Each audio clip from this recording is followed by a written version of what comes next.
Vamos a comenzar este nuevo episodio. Bienvenidas y bienvenidos. Recuerden que cada capítulo de Hitos de la Historia lo pueden ver o escuchar a través de nuestras distintas plataformas: Spotify, YouTube, Facebook y sobre todo las plataformas de audio donde estamos presentes. Hoy hablaremos con nuestro invitado, ustedes ya lo ven en pantalla, Javier Ortega. Él es periodista que es coautor junto a Andrea Insunza de Los Archivos del Cardenal Casos Reales, un libro del año 2011, pero que sigue muy vigente, producto también hoy día en que estamos grabando este episodio. 11 de septiembre, además, 50 años se cumplen del golpe de Estado de 1973. ¿Cómo estás, Javier? Gracias por aceptar la invitación. Hola Armando, gracias por invitarme. ¿Qué tal? Bueno, al inicio siempre nace la duda, antes de ir al contenido del libro, me gustaría saber en qué momento estabas tú, en qué trabajabas y cómo llegas también junto a André Insunza a escribir sobre estas historias de la Vicaría de la Solidaridad, adentrarte también en los casos reales que inspiraron esta serie tan masiva, tan conocida como son los Archivos del Cardenal. Bueno, nosotros el año 2011 éramos académicos e investigadores de la Escuela de Periodismo de la Universidad Diego Portales, donde estábamos trabajando en un sello editorial, hacíamos productos periodísticos, y nosotros nos encontramos por casualidad con esta serie, que, o sea, sabíamos que iba a salir, pero como fue muy fortuito porque eh, se nos ocurrió, vimos el primer capítulo y se nos ocurrió que podíamos generar, a partir de la ficción, podíamos explicarle a la gente cuál era la base de realidad, o sea, en qué casos reales se basaba los capítulos. Y lo decidimos montar con la Andrea Insunza súper rápido y empezamos a armar piezas para transmitir en tiempo real durante la serie, armar piezas gráficas y en Twitter, ¿ya? Y eso fue generando una muy buena recepción y montamos también súper rápido, muy precariamente, una página web. Conversamos con otros periodistas que invitamos a trabajar para que hicieran reportajes y generamos también esta página web, y al final de cada capítulo nosotros invitábamos a ver el reportaje siguiente, el reportaje en que se basaba el caso que se exponía el principal en cada capítulo. Entonces, lo que después ya nos conseguimos, tuvimos acceso a los guiones, la Josefina Fernández era la guionista, pudimos adelantar el trabajo, saber lo que venía, y eso fue súper relevante, saber lo que venía en el siguiente capítulo para tener listo todo, y así comenzamos a generar esta suerte la experiencia era, no solo veías el capítulo, sino que también podías participar de la conversación en las redes sociales. Y tú, era un consumo a dos pantallas. Estaba la televisión, la pantalla de televisión, y estaba tu celular con el cual tú podías generar contenido e interactuar. Claro, además que, claro, tú lo decías, está dividida en dos temporadas la serie y por eso explicarle a la gente que la primera es justamente esto que mientras va desarrollando se van publicando, pero la segunda parte, la segunda temporada ya es donde tú decías tienen el material disponible. Y yo me acuerdo que el 2011 fue un fenómeno, la primera temporada, por eso también una segunda por el impacto que generó. Em, Sí, Hablemos del aporte de los otros periodistas, porque son algunos bastante connotados. Está Mónica sí, González, está sí, por también supuesto. Fernando Paulsen. ¿Cómo se armó ese equipo? ¿Ustedes les designaban la historia o ellos elegían qué escribir? Nosotros, como trabajábamos en la universidad, teníamos algunos recursos. Contamos primero con la ayuda de CIPER, que era valiosísima ayuda de CIPER y su entonces directora Mónica González, que eran socios estratégicos de nosotros en el CIP, en la Universidad Diego Portales.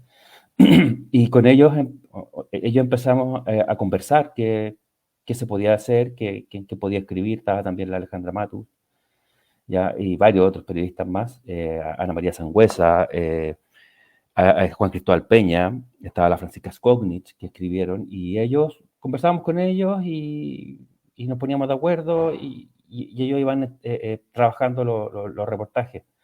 Sí, y en la primera temporada sí, nosotros tuvimos acceso al material de la serie, pero en la segunda temporada, además de eso, nosotros también fuimos investigadores para la serie, ¿ya?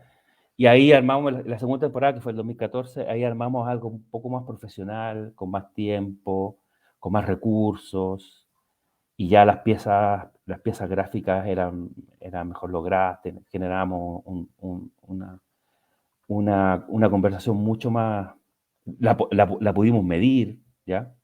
La segunda temporada del 2014, eh, y eso hizo que el equipo este proyecto fuera postulado al premio de periodismo latinoamericano Gabriel García Márquez en la categoría de innovación, donde fuimos finalistas en el año 2015.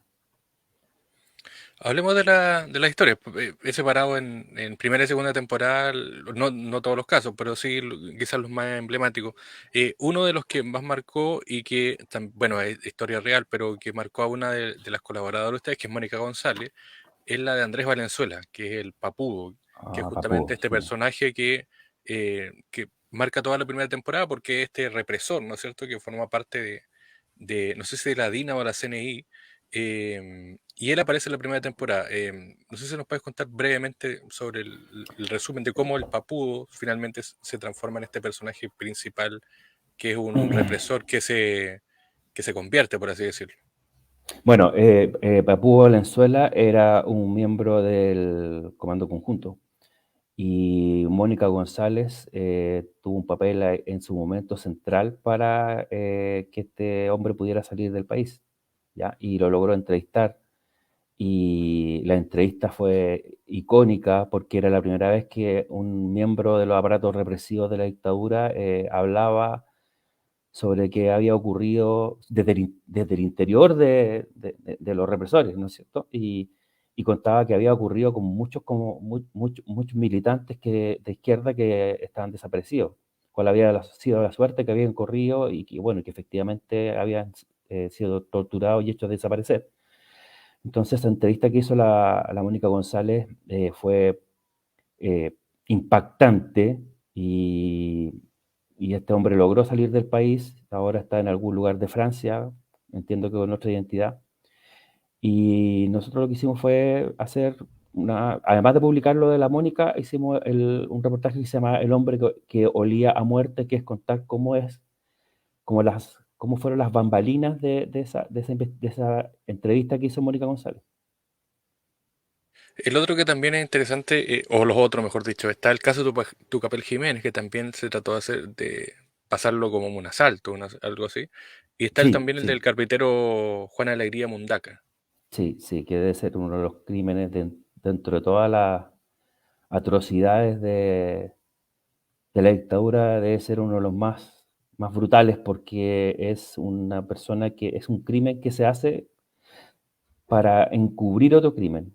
Este es un señor que no tenía ninguna vinculación con la oposición, nada, a él lo eligen porque era una persona que vivía bastante marginal, eh, que era alcohólico, o sea, lo eligen con pinzas para ser alguien como que, que, que, que nadie pudiera como echar de menos, no sé, muy triste el caso de Juan Alegría Mundaca, ¿sí?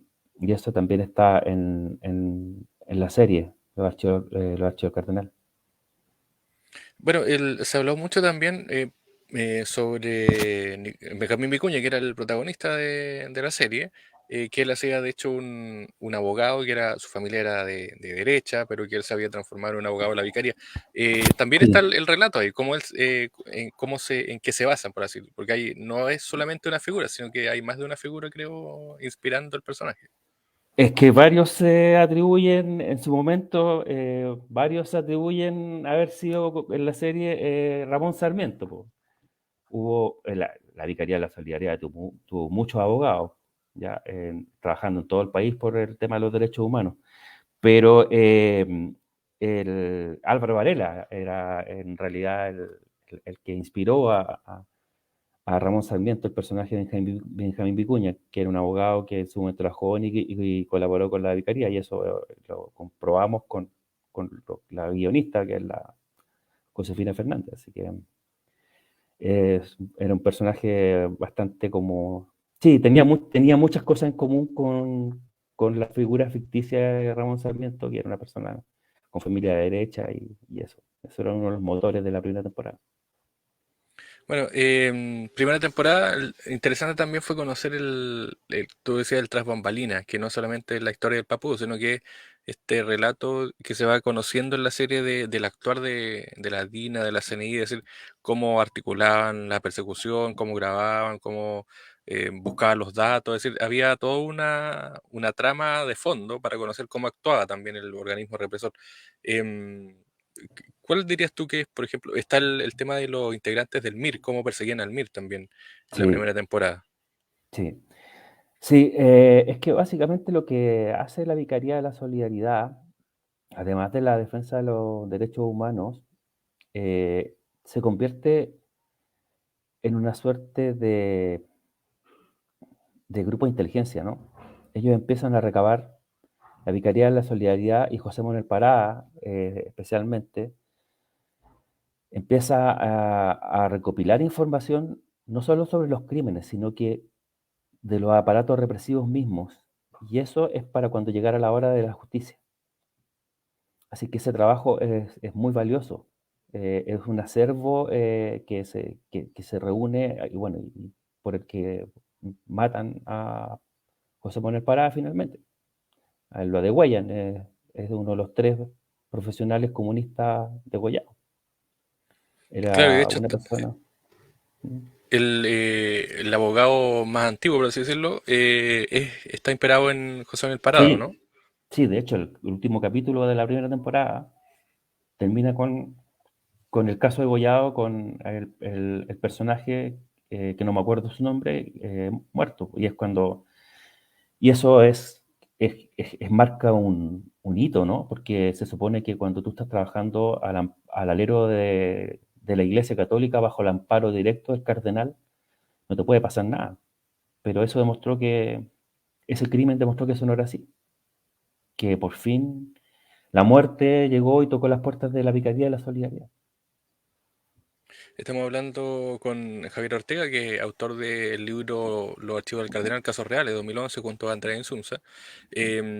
Y está la segunda temporada también. Bueno, todo esto están todavía, porque la página está disponible, esos casos Sí, vicarías.udp. Está en la segunda temporada ya, por así decirlo, un desarrollo mayor, porque ahí sí. aparecen figuras ya centrales, uno las reconoce fácilmente. Está, por ejemplo, Fernando Torres Silva, que este fiscal, dicen que era el favorito de Pinochet, no sé si Absolutamente. comparten la opinión. Sí, pues era el encargado de perseguir al Frente Patriótico Manuel Rodríguez. Y era implacable. Era, tenía todas las causas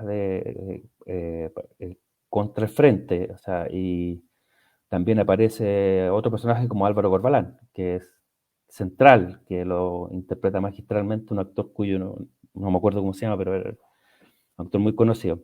Y sí, la segunda temporada básicamente es la CNI, Álvaro Corbalán y eso, y eran personajes bastante identificables. Un caso también emblemático, más allá de la serie, sino que fue también, tú lo decías, por ejemplo, el caso de José Manuel Parada de la Vicaría, pero también el caso de los periodistas, el de Pepe Carrasco, que también aparece ahí. No sé si nos Sí. puedes contar así, o a la gente más joven, contar quién fue Pepe Carrasco y qué le pasó también a él. Pepe Carrasco fue un periodista que trabajaba en una red de oposición y que era militante del MIR, ¿ya? Y él fue una de las víctimas de la venganza de los aparatos represivos de la CNI, una vez que matan, o sea, que el Frente hace el atentado contra Pinochet en el Cajón del Maipo en septiembre de 1986. A él lo sacan de su casa lo ejecutan de varios balazos en la cabeza, a pesar de que no tenía ningún vínculo con la emboscada de aniquilamiento que ejecutó el FPMR. Hoy él estudió en la Universidad de Chile y hoy hay una calle en el centro de Santiago que lleva su nombre, que se llama periodista José Pepe Carrasco. Bueno, otro caso emblemático también que todavía está o ha estado en la palestra generalmente por el impacto, pero también por el desarrollo judicial, que es el de Rodrigo Rojas de Negri, que es este fotógrafo, ¿no es cierto?, muy Sí, joven, que lo queman, junto a Carmen Sí, Gloria Quintana. Está también en el caso sí. en la serie. Sí, el reportaje se llama El fotógrafo que vino a morir a Chile, que es impactante, que ocurre, el ataque ocurre la protesta del 2 y 3 de julio de 1986 y Rodrigo muere el domingo 7. Ese reportaje para nosotros nos trajo, fue bien especial porque lo realizaron dos estudiantes de periodismo que trabajaban con nosotros en ese caso, el Lauri Doren y la Isidora Alcalde, ¿ya? Y ellos logran retratar quién era este joven y por qué quería venir a Chile a fotografiar las protestas. Y era como bien llamativo el trabajo, porque el trabajo con estudiantes de periodismo más jóvenes, porque nosotros habíamos vivido con la Andrea la dictadura, sabíamos lo que era estar en toque de queda, o sea, eh, pero los estudiantes jóvenes no habían nacido en democracia, así que había que, de repente uno muy embalado le explicaba, le hablaba de cosas que ellos te miraban y uno no se da cuenta que no te entendían. Porque, no me acuerdo que una vez hablábamos y le decíamos, no, porque el toque de queda y no sé, y el estado de sitio, y no había ocurrido el estallido, no había ocurrido la pandemia, y ellos de repente me dicen, no, explícanos, ¿nos puede explicar, profe, qué es toque de queda? Porque no tenía ni idea. Y está bien que no tengan idea, pero era como, ahí uno se da cuenta que tiene que ser más pedagógico, ¿no? O sea, porque ellos no tienen por qué saber que cómo era vivir en dictadura. Y bueno, el caso de Rodrigo Rojas está como, es bien importante, ¿ah? Porque Rodrigo Rojas es el que marca el giro definitivo de Estados Unidos con Pinochet. O sea, cuando matan a Rodrigo Rojas, que tenía residencia en Estados Unidos, que venía de Estados Unidos, fue un impacto a la conciencia de Estados Unidos muy fuerte y ahí comenzó el giro de Estado de Ronald Reagan, nada menos, que este presidente anticomunista acérrimo, ahí comienza a separarse de Pinochet, porque ya dice, no, esto es suficiente. Claro, hay una especie de obligación, por así decirlo, con lo que viene después, que el respeto al resultado del plebiscito, las elecciones libres, etcétera, etcétera. Es decir, hay una presión internacional ahí que se genera a partir de parte de estos hechos. Sí, Eh, Hablábamos de José Manuel Parada y está también el caso del Fanta, que el Fanta es, por así decirlo, esta persona que eh, se transforma, por así decirlo, se convierte, pasa de un bando a otro y él termina siendo el que ultima a estos tres profesionales, José Manuel Parada, Santiago Natino y Manuel Guerrero, sí, eh, los termina degollando después de haberlos conocido, sí. después de haber sido parte de por así decirlo, eh, la gente que estaba en el socialismo, en la izquierda en general. ¿Cómo abordar también esa historia, que es una historia que de traiciones, de cambios, de brutalidad? Ese reportaje que lo hicimos la Andrea Insunza y yo, eh, contamos con muy buenas fuentes porque hablamos con personas que conocieron al Fanta cuando estaba en la J y cuando empezó a escalar en los en el Partido Comunista hasta convertirse en una persona que tenía un rol muy importante en materia de seguridad. El Fanta no es cualquier militante comunista, era alguien que cumplía tareas de seguridad, ¿cierto?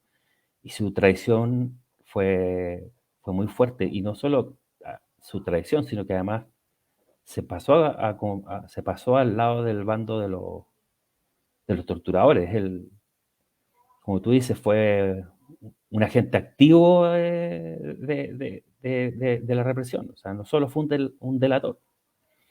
No, ese caso es terrible. Eh, es uno de los casos que más marcó al Partido Comunista, ¿no? Porque hasta hoy persisten algunas dudas.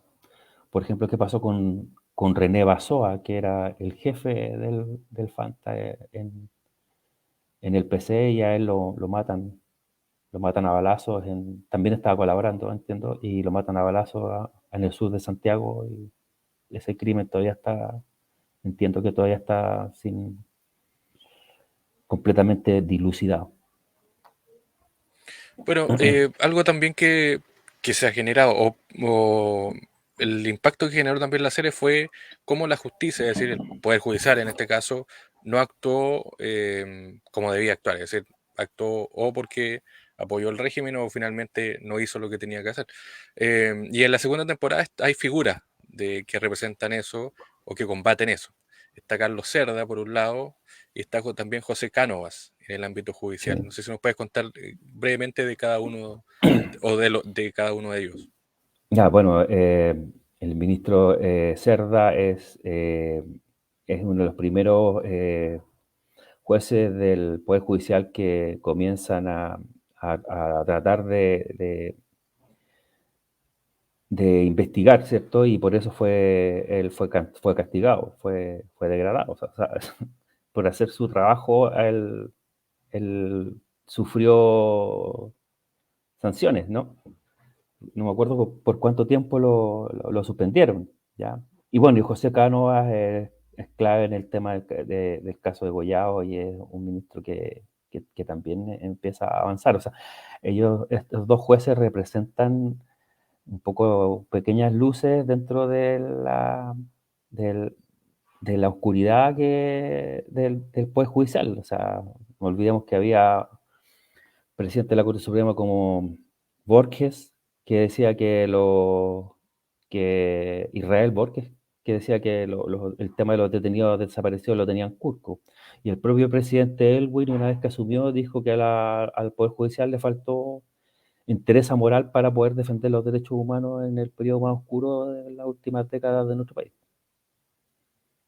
Bueno, está a propósito, hablamos de la segunda, pero a propósito de la justicia, está en la primera también el caso de Lonquén, que es justamente el que da inicio a la primera temporada y que también fue un antes y un después, es decir, fue el quiebre definitivo para el régimen militar porque se dejó de hablar de supuestos detenidos desaparecidos, etcétera, etcétera. Em, ¿Crees que ese fue también un caso muy emblemático, muy potente dentro de la historia? Absolutamente, absolutamente, porque si bien la dictadura siguió hablando de los presuntos detenidos desaparecidos y los medios de comunicación afines a Pinochet lo siguieron haciendo, por lo menos para la gente más informada, el adjetivo presunto se hizo insostenible. Y, y tanto fue así que después del hallazgo de los cuerpos de Lonquén, la CNI lo que hace fue implementar la operación Retiro de Televisores, que consistió en desenterrar las fosas donde estaban enterrados detenidos desaparecidos para borrarlos para siempre, ya para hacer la llamada resaca, para lanzarlos al mar, quemarlos.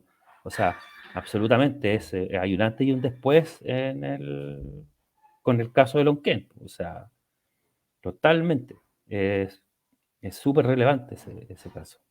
Confirmó lo que muchos negaban, de que efectivamente acá había detenidos, había compatriotas que habían sido detenidos y ellos desaparecer de manera sistemática. Bueno, hace poco también, bueno, o este año ha sido como el año de casos judiciales. Uno de los más emblemáticos, el cierre, por así decirlo, es del Víctor Jara, que también está ahí en Mm. casosvicaría.dp. ¿Cómo abordar también ese caso con un proceso judicial tan potente y tan largo, además? Si no me equivoco, ese reportaje es de Juan Cristóbal Peña, que es un periodista que siguió hasta el final y investigando la muerte el crimen del cantante popular. Y entonces, no, él tenía toda una expertise, Juan Cristóbal, así que el mérito de él, esa investigación, y él, además y de su pluma, y es un gran investigador, un gran periodista. A Pero es propósito otro del, caso sí, emblemático, ¿cierto? Mm, a sí. propósito de los 50 años, ¿qué reflexión después de haber conocido toda esta historia, de haber escrito, de haber recopilado, bueno, de la serie también y de otras series? ¿Cuál es, por así decirlo, tu pensamiento hoy día, 2023? de esta sociedad chilena que, por así decirlo, no sé si se dividió, pero sí hubo, en algunos sectores hubo un retroceso claro de la situación. Mira, más que una reflexión, yo, como soy periodista, más que nada, a nosotros tuvimos una experiencia hace poco, la semana pasada, con la Andrea, con la que sigo trabajando, que fue que nosotros participamos en el documental que sacó Chilevisión el martes pasado, que se llama Operación Chile, Top Secret, y que le fue muy bien, tuvo 10,7 puntos de rating y que muestra el trabajo de 40 años del historiador estadounidense Peter Kornbluth, cuyo libro nosotros editamos y lanzamos hace unas Pinochet semanas. clasificado. Sí, sí. Y a mí me sorprendió la recepción que tuvo, que ha tenido el libro, que está entre los más vendidos en este momento. Me sorprendió mucho y me sorprendió, o sea, no por, o sea, a ver, no tengo duda de la calidad del trabajo. Peter es una persona, o sea, un investigador que lleva décadas detrás de los archivos desclasificados de Estados Unidos y sabe cuáles son los archivos que faltan y todo eso. Pero me sorprendió cómo se valoró ese trabajo, cómo se ha valorado el libro y también especialmente la serie, porque la serie es un producto para un público más masivo y mostrar documentos desclasificados era una apuesta, yo encontraba que era un poquito arriesgada porque no, no esperábamos que fuéramos a tener 10,7 puntos de rating y que la serie ahora que está en la web de Chilevisión haya sido el programa más visto online, al menos de toda la semana pasada en el canal. O sea, eso me sorprendió gratamente y mi reflexión es que quizá, primero que se puede hacer periodismo, buen periodismo de calidad y que con un éxito y que una buena recepción masiva en este país. Y que había un sector de la gente que se había quedado en silencio y que sabía que estaban como asediados por el discurso negacionista que se estaba imponiendo en algún sector de la derecha y que, y que se alegró de encontrar argumentos que les permitieran salir a rebatir ese discurso que se está buscando imponer. Esa reflexión me genera a mí, ¿no? Como que hay gente que se alegró mucho por el libro y se alegró mucho por la serie y como que ha agradecido mucho que hayamos impulsado este producto, que en realidad el gran mérito es de Peter Kombrot, que es el gran desclasificador de archivos y es una persona que yo creo que este país le debe mucho.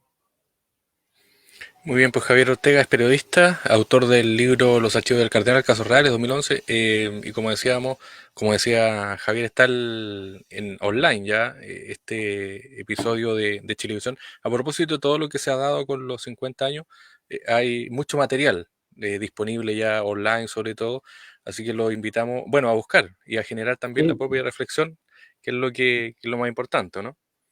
sí, bueno, sí, pues la idea es que que la gente se haga su propio juicio y un juicio informado y que a partir de ahí se empodere y pueda tener su propio punto de vista. Esa es la idea. La idea de nosotros es, yo creo que el papel del periodismo es empoderar a la gente mediante información para que pueda tener su propia opinión. Muchas gracias, Armando, por esta y por esta invitación. Y muchas gracias también a los que estuvieron detrás de este proyecto. Gracias Javier, un abrazo, gracias por participar del programa. Ya, pues, que estés bien.